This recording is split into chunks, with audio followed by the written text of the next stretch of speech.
हर हर महादेव, श्री शिवाय नमस्तुभ्यम। दोस्तों, श्री शिवाय नमस्तुभ्यम। आज की कथा में बहुत ही अच्छा उपाय बताया है गुरु जी ने, जो कि हम अपना पशुपतिनाथ का व्रत करते हैं वो हमारा व्रत हमें पूर्ण फल की प्राप्ति क्यों नहीं होती, हम कहाँ पर गलती करते हैं जो हमें पशुपतिनाथ व्रत का फल नहीं मिलता। फिर हम कहते हैं कि नहीं, गुरु जी ने बताया है पशुपतिनाथ का व्रत ऐसे करना है, हमने पूरी श्रद्धा भाव से किया है, फिर भी हमें इसका फल नहीं मिलता।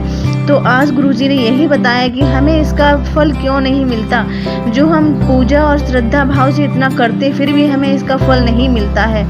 तो सबसे पहले हमें क्या करना है, जैसे कि हमारा जो भी हम अपना पशुपतिनाथ व्रत के लिए फूल पत्ती, बेलपत्र, बेल फल कुछ भी लेते हैं, तो बस गुरुजी ने यही बताया है कि आपको सिर्फ और सिर्फ अपने ही खर्चे से, अपने ही द्वारा लाई हुई चीज़ों को इस्तेमाल करना चाहिए पशुपति व्रत में, ना कि किसी के घर से आपको फूल पत्ती किसी के घर से नहीं तोड़नी चाहिए, ठीक है ना ही कहीं ऐसे ही तोड़ लो। आप अपने पास, आपके पास जो भी 5 रुपए हो, 10 रुपए हो, जितना भी आपके पास रुपए हो, उस रुपए से आप अपना फूल पत्ती, जो भी आपको पूजा के लिए ज़रूरत की सामग्री होती है वो आपको मंगानी है, तब आप उससे पूजा कीजिए।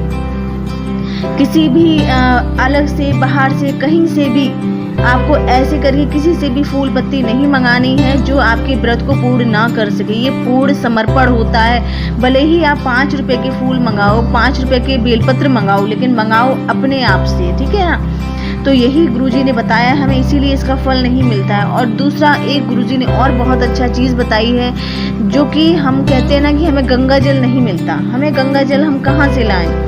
कभी हमें ज़रूरत पड़ती है गंगा जल की, हमारे घर में पूजा होती है, कुछ भी होता है, तो हमें गंगा जल की ज़रूरत पड़ती है, बहुत ज़रूरी होता है गंगा जल हमारे घर में। तो अगर हमें गंगा जल नहीं मिल रहा है तो हमें कहाँ से लाना है? जो हम लोग शिवलिंग की पूजा करते हैं, मंदिर में जाते हैं, शिवलिंग के ऊपर जो जलाधारी होती है, जो लोटे में जल होता है, वही एक तरीके का गंगा जल होता है। गुरुजी ने बताया वही एक तरीके का गंगा जल होता है, जो शिवलिंग के ऊपर लोटे में जल होता है। जब हम उस लोटे में जल डालेंगे, पानी डालेंगे, तो उस लोटे से जो पानी हमारा नीचे जाएगा वो भोले बाबा पे, शिवलिंग पे समर्पित होगा। वहीं से हम एक कटोरी में, आपको जितना भी ज़रूरत है उतना आप एक कटोरी में पानी ले सकते हैं, वही आपका गंगा जल का काम करेगा।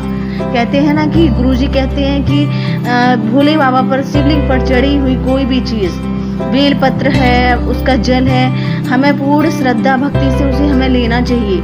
अगर आपको कोई परेशानी है, कोई दिक्कत है, कोई बीमारी है, ठीक नहीं हो रही है, तो गुरुजी उसका भी उपाय बताते हैं कि अगर वहीं से भोले बाबा पर चढ़ा हुआ जल, जलाधारी से चढ़ा हुआ जल अगर आप थोड़ा सा भी लाओगे, थोड़ा सा भी 2 बूंद भी लाओगे ना, और आप उस बीमार व्यक्ति को दोगे, तो उसकी बीमारी जरूर ठीक होगी। आपको ये सारी चीज़ें ना पूर्ण श्रद्धा भाव से करनी चाहिए, पूरा समर्पण चाहिए भोले बाबा को। आधा अधूरा समर्पण नहीं, पूरा समर्पण चाहिए होता भोले बाबा को। हर हर महादेव, श्री शिवाय नमस्तुभ्यम। दोस्तों, श्री